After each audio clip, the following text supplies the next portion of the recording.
Welcome to Lake of Voices. Last week I told you I would do it, play this demo, because I promised the developers to do that. Not that they would remember, but hey, I said I would do it, so here we are. It is again a visual novel, so a lot of reading, yay. But I guess I'll link the trailer to the game down below if I find it again. I'm super organized, I know, I'm sorry. And yeah, let's get started. Choices. You will need to make various decisions throughout Lake of Voices. Here are a few details to keep in mind. Certain choices are timed. In some cases, not reacting will lead to Kika's death. In other situations, choosing not to act is a perfectly acceptable option. Some choices aren't timed, so that's great. These options only determine whether Kika has any special affection for another character or not. Becoming closer to someone can add and or remove future choice options. It will also impact the way the story goes overall. Showing affection to one person can affect your relationship with a different character. I like that.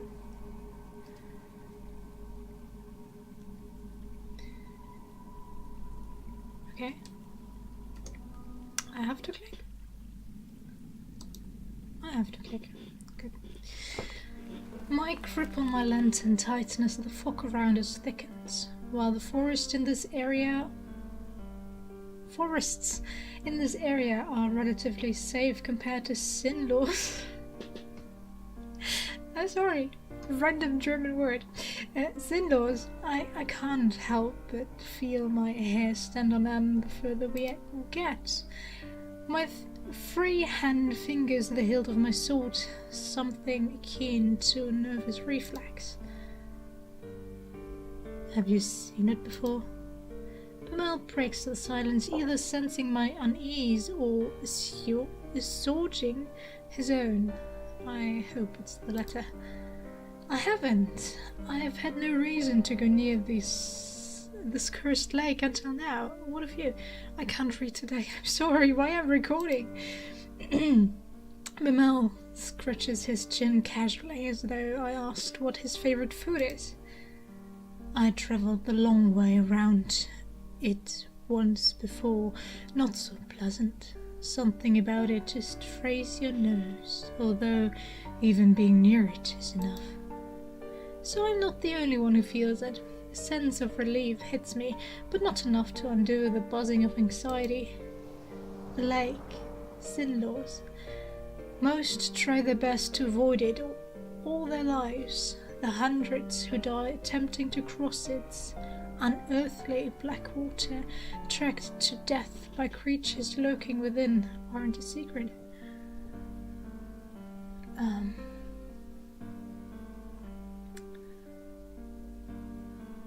I'm just thinking if I should translate the word and how I should translate it. Because if you translate it literally, it would be senseless. Well, not... would it be? Yeah, well, it would be senseless, literally, but the meaning behind it is that it's... Oh, English words. What are they? Can you read them?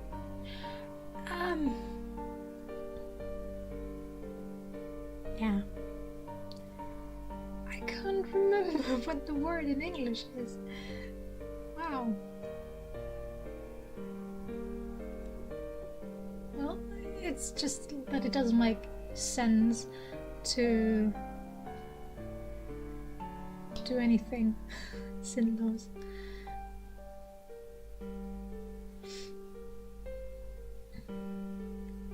maybe you couldn't really take the senseless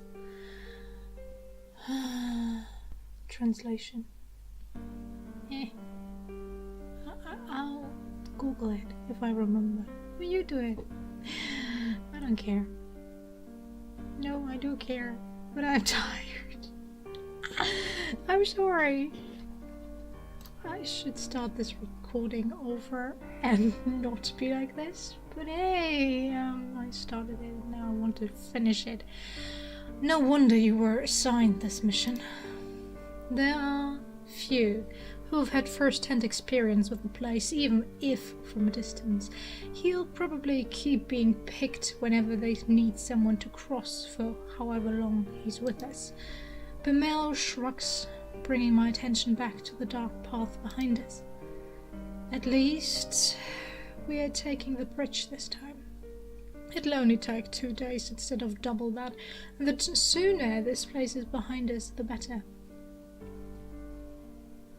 How did they build a bridge if there are monsters in the water eating people? It would be preferable not to risk it, but time is of the essence. We don't really have a choice. One of our allied villages is being harassed by brigadiers.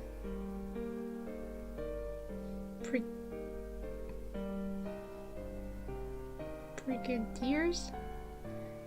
A band of ruffians. I can't talk. I can't read.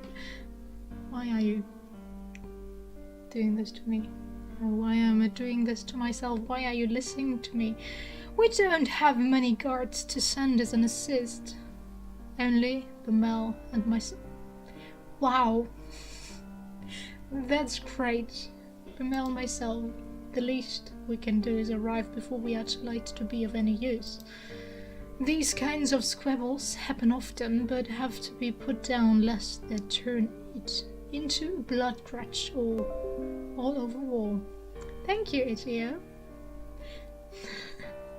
The war we heard, neither option was that far off. I can also see why they chose you to come out here. I glanced at Bemel, an eyebrow raised, a slight smile plays across his lips. You're always so calm and so serious. Nothing can get to you. You're the best choice they had. The smile now tugs at my own lips. I would like to thank him, but that wouldn't be so calm and serious as he just described. And if that's how he sees me, I'd like to keep it that way. My lack of reaction only makes his smile grow, and he chuckles a bit before refocusing on the path. I do the same. It wouldn't be right to let my guard down in a place like this. Bemel appears to feel it differently, however. You know, the town on the other side of this lake, though? It's not so similar to ours. If all goes well, perhaps we'll have enough time to enjoy the new area. For the most part, I ignore him, nodding when applicable. Bemel is a talkative sort, and if chatting helps keep his worries down and his sword hand ready, I have no complaints. Oh, so it's the other way around this time? The girl isn't the chatty one? After a time, the thick fog surrounding us begins to clear. A slick wooden dock comes into view, and with it the sounds of water gently lapping at its sides. Bemel shifts beside me, stretching his lantern arm as far as it will go. He seems tense. Someone's already here. Voice acting? A young woman stands by the dock, eyeing us warily. Does she intend to cross tonight? Evidently, she has the same question. As we step up next to her, it's clear she isn't simply passing by. She's waiting. The stranger nods curtly to us. Margaret. Hi, Margaret. Kika the Steadfast. Hi, Kika. Bemele. Hello. Oh, Bemele, okay. prefer the French pronunciation with the silent E at the end, but okay. Bimeli. There's a stuffy silence. Margaret turns to gaze out across the lake, expression unclear. With not much to say, Bimeli and I do the same. From here, the black surface of the lake looks disarmingly calm. Wind rushes across its surface, a sound like whispering. Though, perhaps it actually is whispering. I concentrate, trying to place the difference, searching for breaks in rhythm. After a few seconds, I feel foolish. It doesn't matter what the noise is, whether I hear them or not. We are not alone. The Nixie are out there. Nixon. A feeling that I can't quite shake tells me they've already noticed the little group of people on their shores. It feels hostile. My stomach sings and I instead address Bimeli.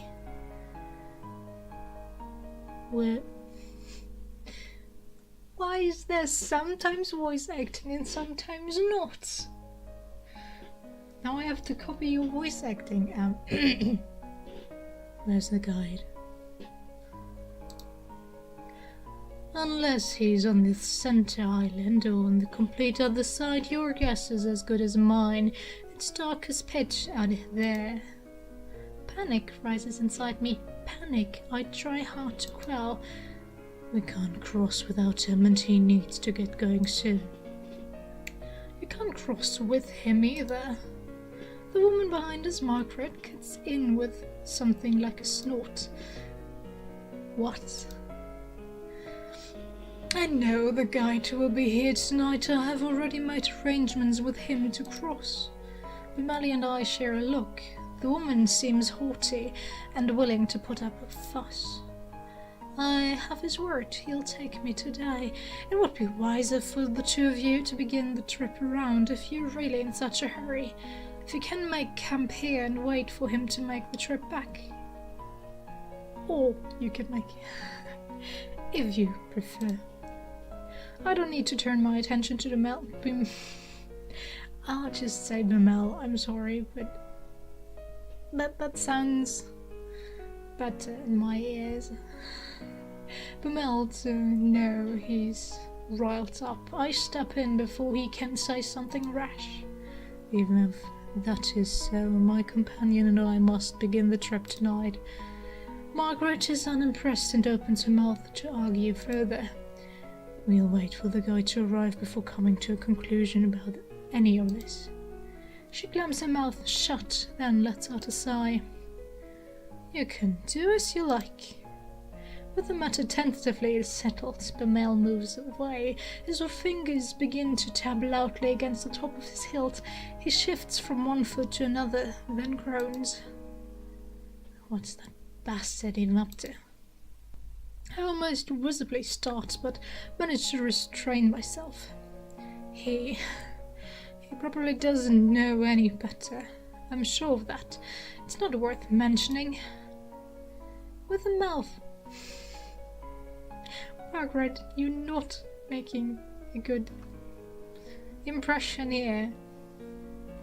And you could be, I don't know, I'm not quite sure if that is correct, but you could be my love interest if you act the right way.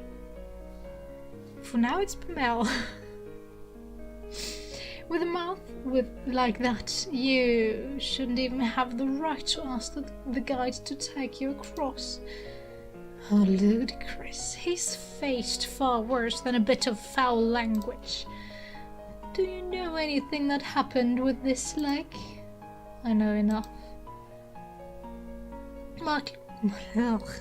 Margaret is clearly not convinced, but she shrugs and makes a show of turning her back to him. The guide's father's Garvin the Exemplar. Garvin never accepted the guide as his son all the way up until he died in this lake. Your statement could be seen as tasteless, Bimel. Oh. Bamel rubs the back of his neck, his face regretful. My apologies to the guide. I didn't mean it that way. I never knew about this. Well, that. Am I missing something? Seriously?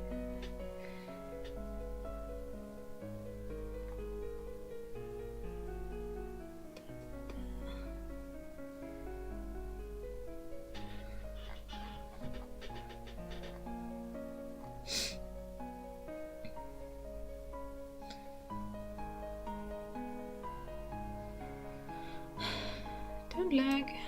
Come on, thank you.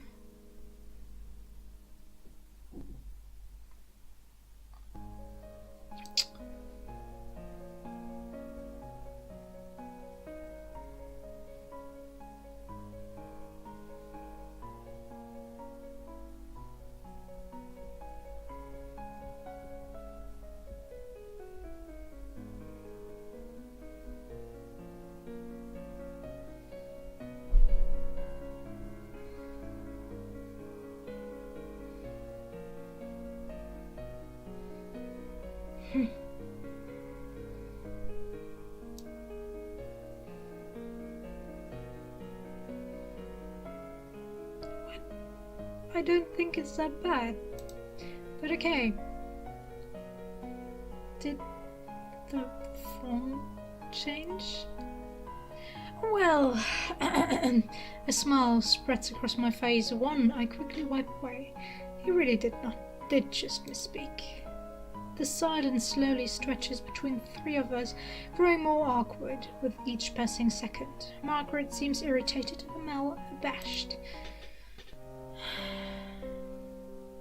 You're quite informed, Margaret. I'm sure you are forgiven, Mel. Say nothing. Well, Margaret, I'm sorry, but you didn't really make a good impression, so I will reassure Mel. I know you. You are brash, but not intentionally cruel. I'm sure all is well. Mel smiles and claps me on the back. You're a good woman, Kika. Smart too. You've never been here yet. You knew more of the guide than I did. I know about Garvin, truthfully. Tales of his deeds were some of the only stories my parents ever told. What? That's a sad childhood. Is that so? You could tell me more about it sometime. I pause, unsure how to respond to this type of request. I would like that very much. Yes, I wouldn't mind that. It must wait until after this trip, though. Of course, we should drop this topic sooner rather than later in any case. I agree.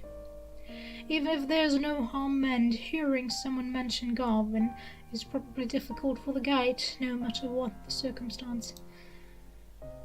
With the topic dropped, we each remain locked inside our own thoughts, not another word passing between us. Eventually, a small light appears on the bridge ahead, gently swaying through the foggy air. It gets closer and closer until it becomes apparent it's a figure carrying a lantern. That must be the guide, although I can't shake the ghostly aura it gives off.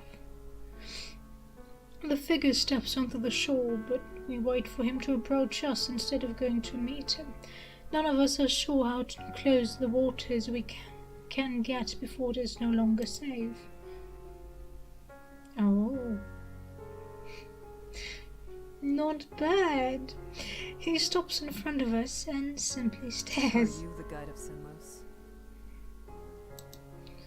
The man nods. He has a sharp face and wary eyes. Well, that's grand. We would like an escort across the lake. Pamela motions. The two of us and Margaret approaches, a strange smile on her face. Hello, it's good to see you again. I'm ready to cross, as we've agreed upon. The guide turns to face her as well, face remaining unchanged. It must not be a lie. He would have had to say something otherwise. She really does have preference to travel with him. That's a problem. Is there a way we can all begin the trip tonight? Yes, I will allow all three of you to go, but with that many, at least one will die before we reach the other side. Okay. And for my bro, it's a disturbing addendum and one offered with little emotion attached. The male clears back, asking what we're supposed to do with such circumstances. You should go around. The sentence hangs in the air, the second half unspoken. If you want to live. We don't have time for that. There are people counting on us for protection. Why does she need to go? He jerks a finger at Margaret, whose face contorts with anger. I don't need to explain myself to you. My journey has already been put off once, and I was promised I could go today. I will be going under any circumstances. You could have went around. Okay. She meets Bemel's eyes with a gaze of steel. He starts to speak and she cuts in. An extra day or two shouldn't be that much of a problem for you. Whoever you're meeting can surely wait such a tiny amount longer. Patience is a virtue after all. Says the person that has no meaning to go there. At least we don't know any. Okay. The night is only so long, and if we're still on the bridges when the sun comes up, we'll all die as they sink back below the surface. If you don't decide soon, no one will be going. Thank you for explaining why they're going at night. Good. The guide is dispassionate, stoic. I would almost feel something's wrong with him if I didn't share the trait myself. Bemel pulls me to the side, jaw clenched tight. That woman isn't armed. His voice is low. He glance at Margaret. We can easily get her to back off if we can make this into an actual fight. After all, we have to go tonight, yes. If one of us really is to die, it'll be her. Would staying be worse fate than her death? I stare at the dock, refusing to meet Bemel's eyes, and try to keep my voice as level as possible. We don't know her situation. This isn't a decision we can make for her.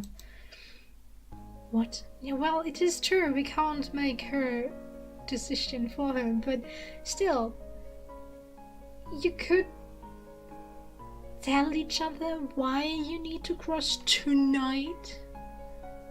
It doesn't seem to be so urgent for her, since she could wait one night. But still, if you would talk to each other, you could maybe figure it out. Bemel leans in closer, apparently having missed what I said. I've removed the sympathy for her in my response when I speak again. The guide won't accept something like that, I assume. His face is grim. Then what else do you have in mind? First of all, you and I cannot split up. Either we both stay or we both go. Right, and that is not a question. I cross my arms, a hand on my chin. I have full confidence in my abilities and in Bemel's, but there's no reason not to believe the guide who's in. Guide knows exactly what he's talking about. If we go, he might not be able to give the group the attention we each deserve. That would mean we truly would be putting Margaret's life at risk on top of our own.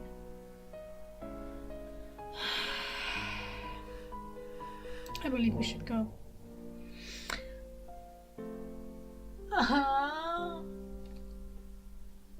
I feel bad. And I believe you. Bemel's reply is firm. My steadfastness seems almost weak in comparison to its certainty. He addresses the guide. We shouldn't waste more time, let's show off. The guide slowly turns around without even a nod to show his agreement. Margaret stares at Bemel and me, something of resolve in her gaze. Then she follows after the guide. At least she didn't insist we stay behind. Bemel, We should do what we can to protect her. It's our fault she's been put in even further danger. Exactly my thoughts. We will take care of everything. Maybe I'm being naive, but I have no intention of letting anyone fall victim to this lake tonight. Those monsters can starve. I smile at him for a change, and Bamel eagerly smiles back. We are lucky to have each other in this, I think. He turns to follow the others across, and my smile falls. I will protect everyone on this trip. I will. We will make it through this. Then I step onto the dock and join them. As soon as I step onto the wood, the temperature drops. The light of my lamp shines against the water's surface as reflective as a mirror. Until we reach land again, death is only one small mistake away. We fall into line with the guide leading the way. Margaret stays close to him, and I behind her, watching to make sure she doesn't slip on the slick wet wood. Bamel brings up the rear. Each of us holds our lanterns.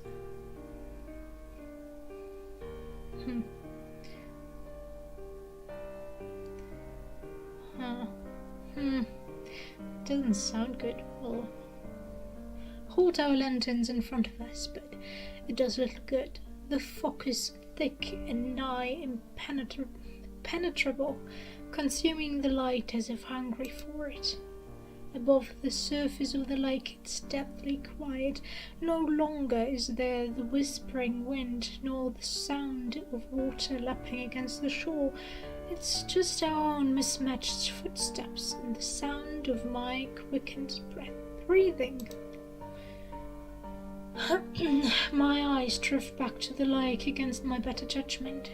It's no wonder there's not even the sound of water, with how still the surface is. It seems almost sturdy, with a sheen of black marble floor. I've heard rumors the water of Sinlaws is heavier, more difficult to disturb than natural water, that just the weight of its oppressive cling is enough to keep someone down, even without them. Something even darker than the abyss of the lake flickers just below the surface, or at least, I think it does. I turn my gaze to Margaret's back. It's better to stay focused. Fall back a bit. You're following me too closely. The guide is looking over his shoulder, addressing Margaret. I'm sorry. If someone gets pulled into the lake, they'll instinctively reach for anything to hold on to. Do not let that be you. Margaret's shoulders rise and she nods with great seriousness. I understand. Thank you for the advice. He ignores her gratitude. You can speak amongst yourselves if you so choose, as long as you pay attention to where we are going. There's no worth in listening to the sounds out there. If there's anything at all, it'll only be Nixie. Nixie? Still not sure how to pronounce it. I could use Nixon. That would be the German word for this. To set you on edge. Alright, then could you tell us your name? You didn't have a chance to properly introduce yourself, and I've only heard you being referred to as the guide. I don't have a name. He's facing the front again, his voice as expressionless as before. I have no way of guessing how he feels as he says this. Oh, it's probably not something he wishes to talk about. However, there was something else I wanted to say to change, so changing the subject is not difficult. Margaret, thank you for allowing us to join you. Margaret shrugs non-committally. Right. It wasn't exactly up to me, the guide said. He would take you. She hesitates and then she looks tentatively over her shoulder at me. But thank you for saying that. It's appreciated. But Mel and I will do our best to be an asset on this trip, rather than a burden. That's nice. I'm not afraid to be out here, though. Still, at least with your training, you should be able to take care of yourselves. It's comforting to know that everyone here is so confident in their abilities, not comforting enough to forget how terrible it feels to be over this lake. I am not sure if that is fortunate or unfortunate. Believing yourself to be secure doesn't mean that you are. As the conversation lulls, a new sound breaks through. It's the whispering noise again. It's a whispering of inhuman voices, and this time coming from all around us. Taking care of yourself is exactly what you need to do. The guide is speaking again, except louder, as if to cover the Nick's voices with his own. Work to survive at all costs and hope that everyone around you has enough sense to do the same. That's the only way you'll make it to the other side. Margaret nods in response, but I hear a grunt from behind me. Groups tend to go further than they work together to achieve the same goal. The guy doesn't say anything in response to Bemel's grumbling either. I'm not sure whether he didn't hear Bemel or whether he just didn't feel the statements made thus far worthy of addressing. I have a feeling it's the latter. We go around a large bend in the bridge, part of it forking off to another way. I wonder how the guide knows which one of these nigh identical paths is correct when something in the corner of my eye catches my attention. Believe I saw something over there. Keep walking, no need to worry. The guide's voice is calm and level. I decide against pressing the issue, not wanting to set everyone even more on edge.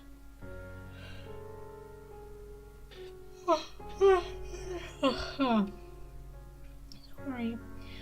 Kika, what did he say?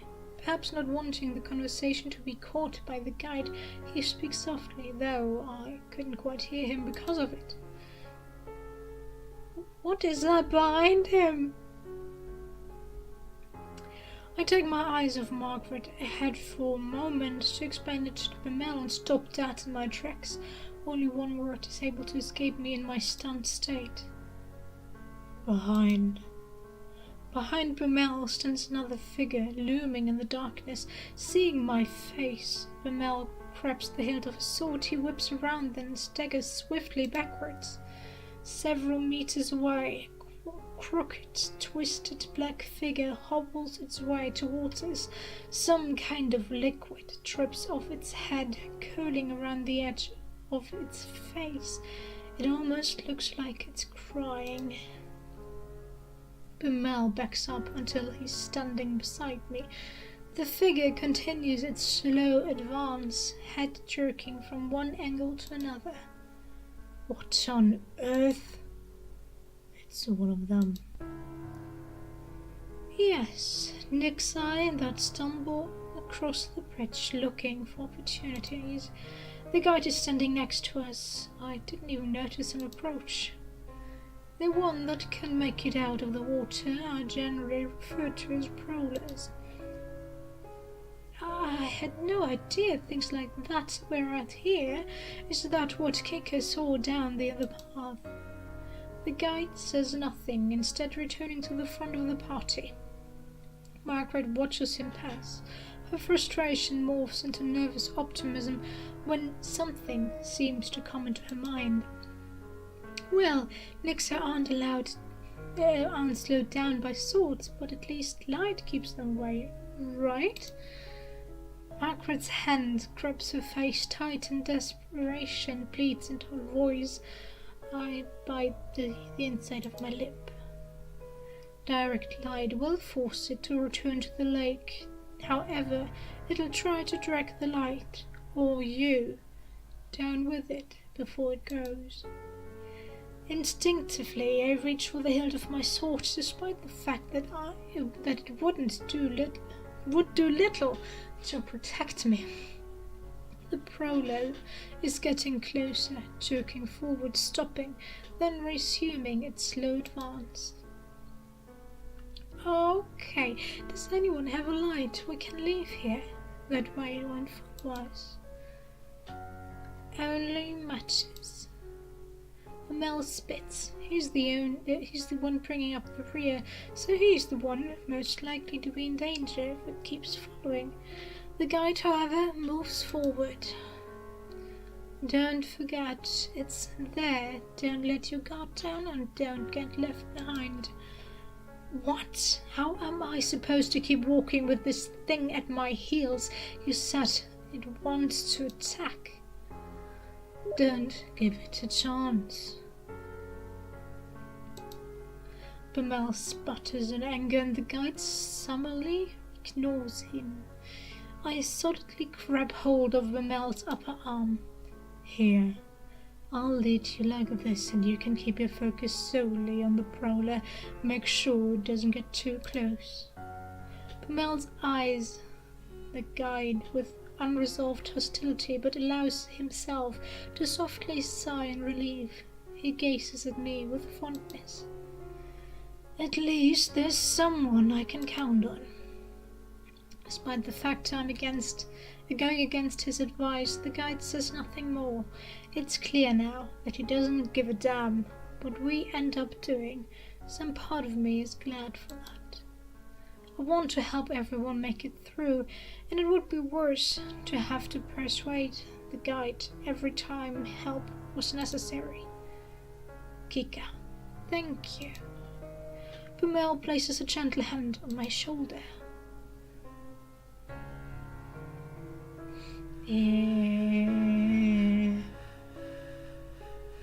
Good question.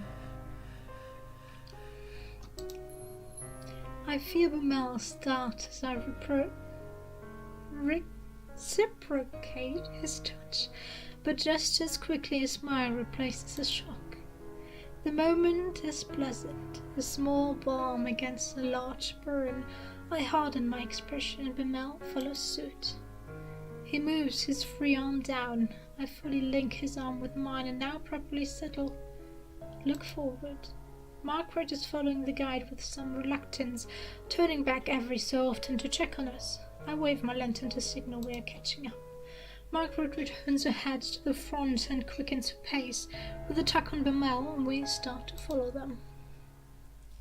The four of us continue cautiously over the bridge, only this time the wet, squishing footsteps of the prowler join the sound of our own. In spite of myself, I grab Bamel tighter. The prowler walks without a set pattern, sometimes fast, sometimes slow. It takes long steps, then short ones. At times, it stops walking entirely. Does it hurt to be out of the water like this? Or is it trying to be difficult to read? Suddenly, the whispering in the lake grows louder.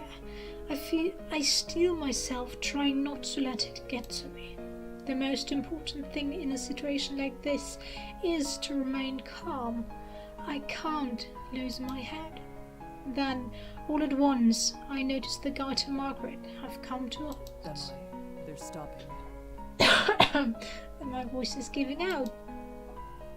Bamel slows down as I do, and as we near Margaret's back, she says with something keen to distress. There's another one.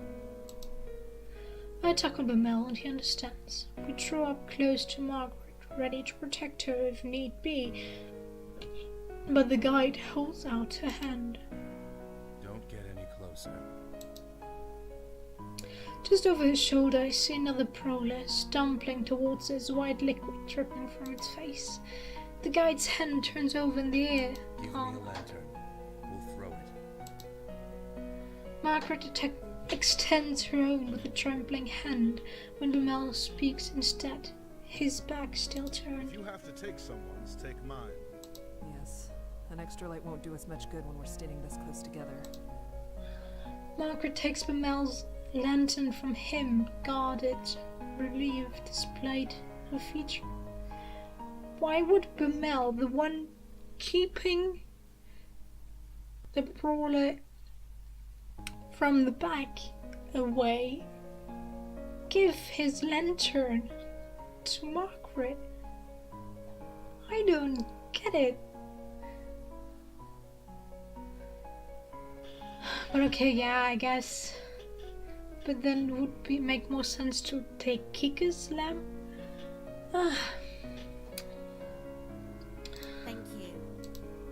She hands the lantern to the guide, whose hand grips it tightly, knuckles growing pale. Stay here. I can't throw it too far, or the light will blow out before it reaches the Nyx. Okay. No, I didn't want to save. Thank you.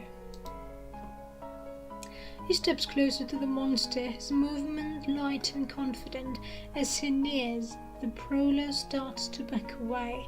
Is it only approaching light that's making it retreat, or are they afraid of him?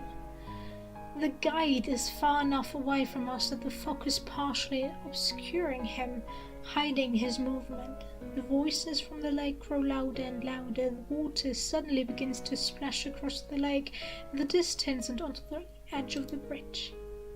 They want him to mess up. I don't notice how tense I am until Bamel eases my grasp on his arm.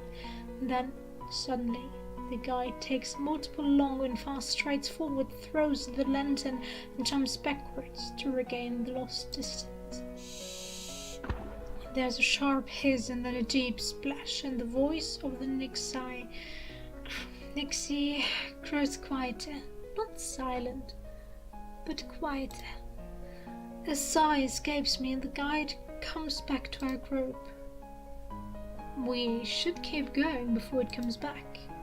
I glance at Bamel and realize he, too, is looking relieved at the guide before us. And then I see it. First prowler. It's still there. It's right there. I shift around, pulling Bamel behind me. The prowler lunges after him, barely missing Bamel, but striking my lantern instead. The fire goes out, and the two of us are plunged into an unearthly darkness. No, I killed both of us. Then there's a slick splash. I realize the Nyx has retreated into the water. Somehow, Bamel and I are still standing. We're still here. Kika, thank you. I can't respond. Something cold, wet, and slimy has grabbed my ankle. Kick it off. I kick my leg out as fast as I can and the Nyx's hold slips. It can't pull with the momentum I've gained against it. Margaret rushes to my side, her lantern hanging out towards the Nyx. The light brushes its face. We see it for an instant, its eyes wide, and then it slides back into the smooth surface of the water. Thank you, Margaret. Bamel grabs Margaret and I both, helping us towards the center of the bridge and cussing under his breath. I only looked away for 1 second. It's fine, Bamel. We're all fine. Are you actually alright? Margaret cocks her head down, examining my ankle, but there's nothing but a wet smudge around my trousers. I am fine. I say that, though I don't actually want to let go of Bamel. I need to, in order to relight our lantern and provide us actual safety. But I feel such a strong desire not to be alone in this moment. I shake my head roughly and let go of him, relighting the lantern as fast as I'm able. Kika, thank you again. You saved my life. I won't let this happen again. Yes, it would be good for all of us to pay more attention. Margaret nods solemnly. Suddenly, it seems like we are all on the same side. It isn't only Bamel and I. She is with us in more than simple presence. The guide's voice is cold as that monster's grasp ends my train of thought. We lost the lantern I threw. The Nix cracked it after the light went out. Margaret makes a noise. I glance over, wondering whether she's upset, but there is a small smile on her face instead. It's better than them taking anything else. A nervous laugh bubbles up out of me and just as quickly stops. Bamel chuckles and responds, and our collective tension eases up, the adrenaline draining from our bodies. We need to keep walking. Boys, don't give up yet. The guide starts down the bridge again and we join him. I try to clamp down on the relief, the ease that wants to flood my head. It's not over. The prowler is gone, but so is Bamel's lantern. You can stay near me, Bamel, since your lantern is lost. I appreciate it. Margaret goes on ahead of us. Bamel stays by my side as I keep at the end of line. The breath of release. Release? Not relief? For Margaret and Bamel is quickly swallowed by the somber atmosphere of sin laws as well, replaced by the gravity of the near-death experience. Never mind celebrating his survival. Something like that shouldn't have happened in the first place. The memory of the prowlers reaching out towards us appears each time I close my eyes. Why does it look like something's dripping down their faces? The prowlers are in Margaret's mind too, looking at her pained expression. It's as though the moment of relief never existed at all. I'm not sure. Me neither. Something's wrong with them though. They live in the water. Air shouldn't be good for the things, but they want to drown humans so much they're willing to drag themselves around on land. It's not right. Of course it isn't. They are monsters. They likely do not understand even the concept of right and wrong. Well, I don't disagree that there's something very wrong about them. I truly hope that's the last we'll see of the prowlers. Since you two have to share a light, wouldn't it be safer to be in the middle? Margaret has stopped and is waiting for Bamel and I to reach a spot. That's why you'll catch the edge of my light and the guide's. It won't be so dangerous if Bamel loses his position momentarily. That's a very kind offer, Margaret. Bamel's surprise is so apparent, I want to cover his face with my hands to stop him from insulting her. She merely smirks. I think Margaret may be surprised with herself too. Bamel returns to his usual surety. As thoughtful as it is, I, at least, am fine with bringing up the rear. I'm used to keeping watch for monsters, and since there are two of us, I can pay attention to the back, where Kiko focuses ahead.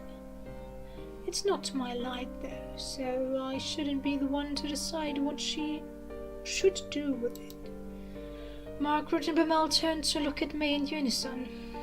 Seems like it's my decision. Neither of them are wrong. As for me, my goal is to protect everyone. I can't very well do that with Margaret falling behind us. But being stuck in the middle of the group could also be dangerous depending on what circumstances we come across. Getting pincered by the enemy would be an almost sure death, no matter how experienced Bamel and I are. I just don't know what to expect from this bridge, and that makes things so much more difficult. The current format. I don't want to risk Margaret, even though I said I don't like her. So you're staying behind? Seems like it. Yes, I think we'll be good here. But really, thank you. That was a very kind offer. Well, alright. Margaret respects our decision and trots ahead a bit to catch back up with the guide.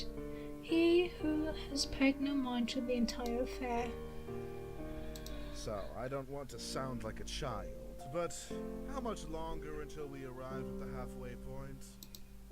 Margaret chuckles, reflecting the amusement I don't want to vocalize. Still have some ways to go. Damn.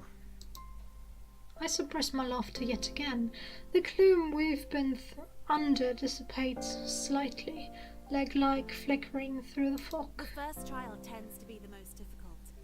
I believe we will only react better from this point on. I like the way you think. Then a gleam enters Bemel's eyes and he I grins. think Kika deserves a round of applause. Her quick reflexes are owed the utmost appreciation. He leans softly into my shoulder, trying to get me to... What? It was indeed a sight. You're quite capable. Bemele was also a sight, but for very different reasons. The way he froze with his mouth all agape was a laugh in itself. Bemel shakes a fist at Margaret in mock anger, then shoots me an affectionate look. Oh. No, she and I are usually on equal footing. The only reason you had footing at all is because she pulled you back. Bemel laughs self-consciously, scratching his head. That's very true. You can always count on Kika. I keep my eyes steadily ahead, unsure how I should respond. I'm pleased, almost grateful to hear that they think of me, what they think of me, but I don't know what I could say that wouldn't seem pathetic. Instead, I contribute the best way I can. I keep my focus on the path ahead of us. Without a response from me, the conversation quickly dies out. Still, it eases my heart to be on such friendly terms with my companions. After some time, I notice Margaret isn't keeping up with the guide as much as she was before. I realize it's because the guide has increased his pace. Margaret begins to jog in an effort to keep up with him, and Bemel and I do the same. Despite this, the guide keeps getting further away. We go faster and faster until suddenly we are full-on sprinting across the slick wooden boards. Figures in the dark fog fly past us at a blur, and it occurs to me that branching paths in the bridge appear to be sinking. I try hard to swallow my rising panic. The guide shouts something, but it's drowned out by the frantic pounding of our footsteps. I'm trying to piece together what he said. Don't stop, turn? When he takes a masterful sharp right down a different path, using his own momentum and the sleek wood to slide in the new direction with no loss of speed. Margaret must not have worked out the warning either, as she's completely caught off guard by the guide's changing course. She runs straight ahead past the turn and continues down the path we've been following up until now. She clumsily begins to halt her momentum, then down the wrong bridge. Then I come upon the fork. Turn! I make a hard turn, following the guide and leaving Margaret at the rear. Bemel's footsteps stay as loud as they were before. He's made the turn. He's close behind us, with me as ever. Out of the corner of my eye, I see Margaret turn around to try to come back to us, only to have the bridge in front of her fall away. I am so sorry, Margaret. I slow down for breath, feeling the impulse to turn back, but ignore it. There's no time. Margaret can make the jump and then she'll rejoin us. I keep my eyes glued to the guide's back, ears perked for Margaret's footsteps approaching behind us. And then I hear it. A scream. I whip around, sliding to a stop. Margaret is sinking. The bridge she's on is sinking into the water. She's disappearing. She didn't jump. What are you doing? Margaret's head shoots up, her face trained of all colors. Jump! She stumbles near the edge of the bridge, staring at the blessed water of the lake. Even from a distance I can see her shaking. I can't say if it's from the bridge's descent or her own fear. She barely seems to remain standing. I swallow painfully. Margaret bends and tries to jump. She curves in a small arc, achieving more height than she should, and lands directly in the lake with a muted splash. Mel starts beside me, but I grab his hand and pull. We start running again, leaving Margaret flailing in the water behind us. We don't need to watch this. We both know exactly what will happen to her now. Margaret's anguished cries pierce the night. Then the screaming stops. I am so sorry, Margaret. I didn't mean to kill you. My legs grow weak. It isn't right, but I push myself to keep going. Mel curses between heavy breaths, calling those things of every foul name in his large book. I try to focus on the pounding of my feet, but my brain won't cooperate. Instead, I imagine Margaret's terror as she's clawed to pieces by the Nixie. After everything, I didn't help her. We left her in the dark. Yes, but I'm not sure if I didn't take the turn, if I could have made her jump and be safe. I wasn't sure, so I took the turn instead. As the night wears on, our strength rapidly fades. How much longer will this last? People have to rest sometime. Almost as if in response to my thought, the guide abruptly halts. I skid to a stop as well, sliding on the surface of the wood. Why did we stop? The man's voice is tired, but his guard is up. The guide doesn't answer, just stares at something slightly out of view. I step up to join him, following his gaze further down the path. Hello, person. There, caught in a little ball and illuminated by the lantern's light, cowers a person. His hands grip his head, and he rocks from side to side, mumbling incoherently. It's a man. I'm sorry. I'm sorry. I'm sorry. I couldn't. I just couldn't. Please. I'm sorry. I'm struck with an array of questions. What is going on? Why would he wander out onto these bridges on his own? Did he make it this far by himself? Were there others with him? If that's somehow the case, I can't blame him for the state of shock he's in. The man stops mumbling. He glances above him, seemingly only just now having the strength to lift his head. His expression, the deepest sadness along with the clear marking of terror, are scrawled across his face. I stare at him in shock, not sure what to do. Leave him. Sure, guide. Son. I snap my eyes away from the man and instead to the guide's cold and implacable face. No, we can't just leave him here. We've managed fine enough already, and these creatures will probably block him away as soon as we've gone. Without light, it's certain he'll die. He won't make it regardless. The guide turns to look at us, his eyes seeming to glow with the closeness of his lantern. For the first time, I feel uncomfortable in his Whoever presence. shelters him will only risk dragging themselves down with him. Leave him. I glance at my partner. Bemel is outraged. I'm trying to think of some kind of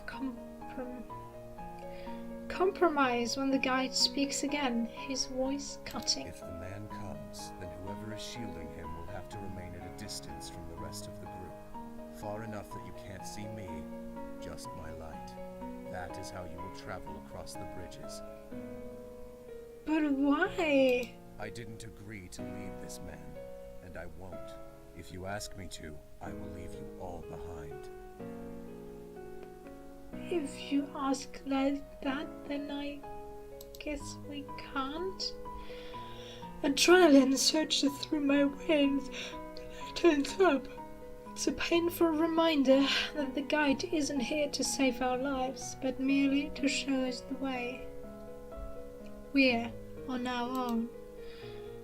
Bemel and I frantically share more looks between each other, trying to communicate without words. Neither of us have a desire to speak and be the first to make a choice. The man is standing now, though still hunched with his arms wrapped around himself as if expecting a blow. He stares at the ground rather than at us. Because of this, I am having trouble reading his face. What exactly happened to him? Are you well, stranger? Do you know where you are and why you are here? He glances up, not at me, but towards me, his eyes resting somewhere near my collarbone. I'm fine. You can go on your way. Forget you even saw me here. That's absurd. You have no way to defend yourself. We can't leave you. Yes. I'm sure in your eyes I might not seem like much, but that's not exactly a fair shake. Maybe in a different world every man would be as large as you, but that's not how things always go. It doesn't mean I'm defenseless. The man responds and is meandering me. I don't know this word. The words themselves seem to be in good jest, but he's still barely looking at us, fidgeting with his hands. Bemel frowns, unimpressed. It was a joke. Yeah, I'm aware. He smiles hesitantly, making eye contact with each of us for the first time. What part of it was supposed to be the joke? Do you even realize what is happening in this moment? Never mind, forget that too. The point is, I'm all right. Yeah, of course you are. You have found yourself out alone and unlit on Sin laws. Exactly, something must be wrong with you. Oh no, sounds like you've been talking with my father. He lets out a weak little laugh, coupled with an eyebrow raised, voice trembling. No one really knows what to make of this. The man gives a small wave and begins down the path we came. Bemel huffs, tossing his hand into the air. That's not even the right way. It is for me.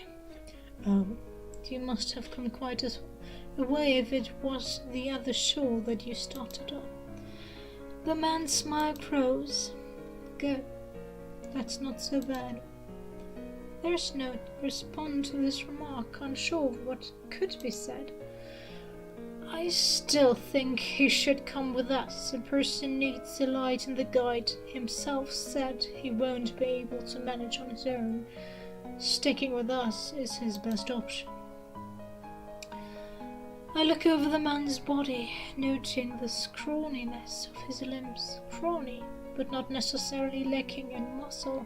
The bravado he was showing as he tried to leave us has faded yet again, and now he's standing quietly, looking at us as if watching a play. Interest, but no true connection to the events.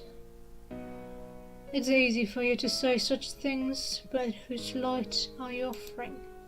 It's not mine, and you are putting her in even more danger with your own presence already. Bamel's hands turns into fists. He looks away, but doesn't say anything for a moment. No one does. I feel a cold sweat on my brow as what I feared comes to pass. He's stopping us from protecting another. Why must he get involved now? Why can't he not leave us to make our own decisions? You don't worry about me. I'll be on my way now. The man's voice is full of something I cannot place, and he starts to shuffle back down the way we came, arms still clenched around himself. I know the guide wants to act as though there's no option, however I could stay back with him. I'll pull Bamel myself at significantly more risk, but at least this man will stand a chance. No. I'm sorry, but that doesn't make even the slightest sense. I can't risk it. Bamel stares at the man as he leaves. We both watch him track his frame down the bridge, quickly fading from sight. We had to let him go. We've already suffered the loss of one of our own. The space the man vanished into is dark and silent. We can see and hear nothing of him, not even his footsteps. The guide was right. There are no other options. He survived this long without light, so why should it bother him now? Well, that is what I have to believe. We need to get through this somehow, and being weighed down with guilt will only distract us. The guide starts moving again at a quick pace. After a moment's hesitation and one last glance into the truly lifeless fog, we run to catch up to him. We walk onward in silence. Our party hasn't changed. The stranger was never added to it, so it's not as if it makes sense to miss him. But there's a sense of loss all the same. No one even attempts mirth.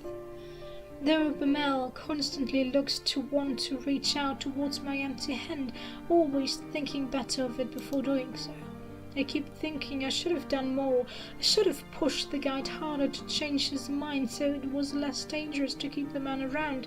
Something. Anything. But I have to let it go. I'm not going to forget that man. I'll never forget him. But we still need to get through this. I curl my hand into fists, hoping it'll strengthen my resolve. Then I push forward. We turn down a different path and the guide stops. Ahead of us stands a group of prowlers. At the sound of us, they turn their heads in unison, as if they knew we were coming. I inhale. The prowlers wriggle somehow, their skin moving more slowly than it should, sliding across the skeletons. They laugh. We cannot lose another lantern at this point. We're almost to the island. And the guide rummages through his coat with his free hand. What are you planning? Bamel's tone is borderline threatening, but the guide ignores him. He pulls out a small pouch, then opens a latch on his lantern. Wait, are you going to throw that at them? What if the bridge sets on fire? It will. We're going to run. This is insane. These bridges are hellish enough without them also being on fire. And what about the other man? If he's still out there, this could... He's dead. We're not losing another lantern. He says it with such detached certainty. It's as if he saw it happen himself. No one argues with him. The guide steps closer to the prowlers. We fall into step behind him, staying close to his back. He bends his lantern back down until it is lowered to his outstretched arm. The pouch in his hand is set aflame. With a practiced flick of the wrist, he swings the staff back and up. The claws on the lantern snaps closed. Don't get left behind. He takes 3 quick steps, then tosses the pouch. The prowlers are back in the water before the pouch even lands. As soon as it does, the fire starts to lick and curl itself around the wood. The guide breaks into a sprint, and so does the rest of us. The place grows despite the heavy dampness from the lake. The bridges aren't normal bridges, of course that's true. Nothing here is right. Hopefully they won't collapse with the flames. We stay on the guide's heels, almost too close for comfort. If he stops abruptly, we'll all crash into one another, maybe even fall off the bridge. Then the world tilts. I was mid-stride when I put my foot down. The bridge isn't where it was. It lurches to one side, either because it was weakened or pushed. Bemel and I manage to keep our ground, as does the guide. He presses on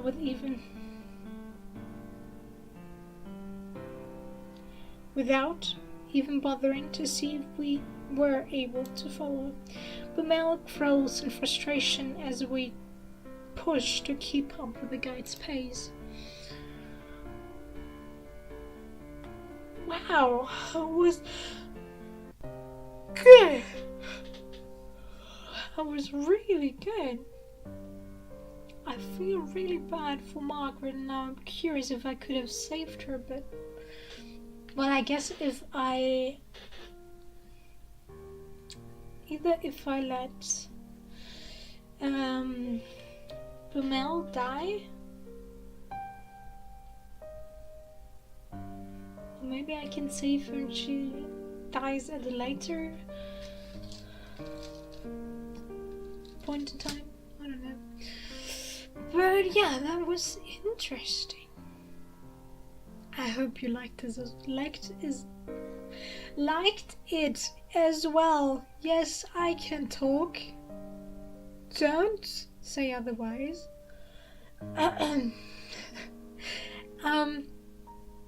Check out GB Patch Games. Those are the developers of this game. I will put the links down in the description. I should have done that last time, but last time I put all the links down in the description as well, but I forgot to mention the developer's name. So yeah, I'll start to get this into my head that I must do this. So yeah, this is it for this week's demo. Lake of Voices. I am really curious what will happen in the full game. And if there is some way to save everyone. Well, the trailer says no, but maybe. And if it is killing myself for their safety, then I guess I'll try doing that as well. And yeah, I believe it is on Steam, so I will put the Steam link, but I'm currently playing the itch.io version of it, but there shouldn't be a difference. So yeah, go check it out, and I'll see you next week to whatever demo I decide to play. Maybe not a visual novel this time, my voice is really killing me. But actually I have another visual novel I want to play. But wasn't that with voice acting? I'm not sure. We'll see next week. I hope you enjoyed it, and I hope to see you next time. Bye!